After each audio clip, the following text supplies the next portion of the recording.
একদিন টুনি আর টোনা ঘুমাচ্ছিল। হঠাৎই টুনির পায়খানা পায় আর টুনি টোনাকে বলে, টোনা, আমার পায়খানা পেয়েছে, তুমি একটু আমার সাথে চলো না, আমার ভয় করছে। তখন টোনা বলে, না না, আমি যেতে পারবো না, তুমি একা চলে যাও। টুনি তখন ভয়ে ভয়ে একা পায়খানা করতে যায় আর পায়খানা করে ফিরে এসে দেখে টোনা সেখানে নেই। তখন সে বলে, টোনা, তুমি কোথায় গেলে? তোমাকে আমি দেখতে পাচ্ছি না। আর তখন টোনা হঠাৎই ছাদ থেকে বলে, টুনি, আমি ছাদে, তুমি ছাদে আসো।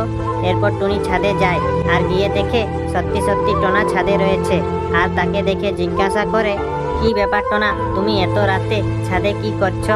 আর তখনই টোনা মুখটা বদলে যায় আর বলে, আমি তোকে খাবো বলে অপেক্ষা করছি। আর বলতে বলতে টোনা একটা ডাইনিতে পরিণত হয়।